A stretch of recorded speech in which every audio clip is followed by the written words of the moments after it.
ఏపీలో ప్రభుత్వం కొలువు తీరింది. కూటమి ప్రభుత్వం అధికారంలోకి రాగా చంద్రబాబు సీఎం అయ్యారు. పవన్ డిప్యూటీ సీఎం హోదా దక్కించుకున్నారు. పవన్ కు ఇష్టమైన శాఖలను సైతం చంద్రబాబు కేటాయించారు. తనతో సమానంగా కార్యాలయాన్ని ఏర్పాటు చేయించారు. మిగతా మంత్రుల కంటే భిన్నంగా కాన్వాయ్ ని సిద్ధం చేశారు. ప్రభుత్వ కార్యాలయాల్లో తనతో పాటు పవన్ కళ్యాణ్ చిత్రపటం ఉండాలని ఆదేశాలు ఇచ్చారు. అయితే చంద్రబాబు వ్యవహార శైలి, పవన్ నడుచుకుంటున్న తీరు చూస్తుంటే మాత్రం సుదీర్ఘ వ్యూహం ఉన్నట్లు తెలుస్తోంది. రెండు బలమైన సామాజిక వర్గాలను కలపడంలో చంద్రబాబు, పవన్ సక్సెస్ అయ్యారు. ఒకే వరలో రెండు కత్తులు ఇమ్మడమన్న సూత్రం ఒకటి ఉంది. సుదీర్ఘకాలం కాపు, కమల మధ్య వైరం కొనసాగుతూ ఉంది. కాపులు, రెడ్డి సామాజిక వర్గంతో మాత్రం ఆశించిన స్థాయిలో సర్దుబాటు కాలేరు. అందుకే ఆ రెండు సామాజిక వర్గాల మధ్య సయోధ్య కుదిర్చారు ఆ ఇద్దరు నేతలు. అక్కడే సక్సెస్ అయ్యారు కూడా. వీరిద్దరితో పోల్చుకుంటే జగన్ పాచికలు పారలేదు. ఎస్సీ, ఎస్టీ, బీసీ, మైనార్టీలను ఏకతాటిపైకి తీసుకువచ్చి మద్దతు తెలుపుతానని జగన్ భావించారు.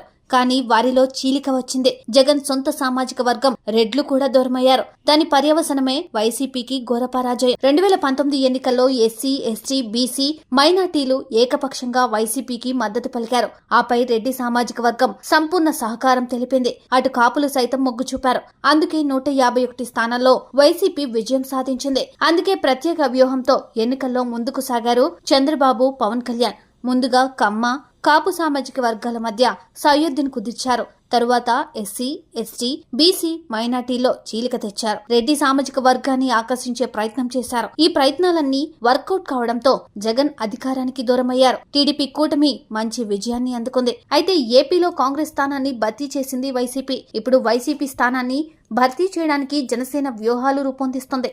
2029 ఎన్నికల్లో మరోసారి అధికారంలోకి వచ్చి వైసీపీని నిర్వీర్యం చేయాలనేది చంద్రబాబు ప్లాన్. పవన్ వ్యూహం కూడా అదే. అందుకే ఇప్పుడు డిప్యూటీ సీఎం పదవిలో పవన్ ను కూర్చోబెట్టారు. చంద్రబాబు తర్వాత పవనే అన్నట్టు సంకేతాలు ఇస్తున్నారు. అందుకే లోకేష్ సైతం పక్కకు తప్పుకున్నారు. పవన్ కళ్యాణ్ కు పాదాభివందనం చేసి చంద్రబాబు తర్వాత ఆయనే అన్నట్టు సంకేతాలు ఇవ్వగలిగారు. తెలంగాణలో కేసీఆర్ పార్టీ స్థానంలో బీజేపీ బలోపేతమవుతుంది. ఇక్కడ కూడా జగన్ స్థానంలో పవన్ ను నిలపాలన్నదే చంద్రబాబు ప్లాన్. ఆర్థికంగా, సామాజికంగా, వయసు పరంగా జగన్ బలంగా ఉన్నారు. అందుకే జగన్ విషయంలో జాగ్రత్తగా ఉండాలని చంద్రబాబు, పవన్ భావిస్తున్నారు. అందుకే ఒక వ్యూహాత్మకంగా అడుగులు వేస్తున్నారు. క్షేత్రస్థాయిలో రెండు పార్టీల మధ్య ఇబ్బందులు కలగకుండా ఒక యంత్రాంగాన్ని ఏర్పాటు చేస్తున్నారు. మొత్తానికైతే ఆ ఇద్దరు నేతల కాంబినేషన్ ప్రస్తుతానికి సూపర్ సక్సెస్.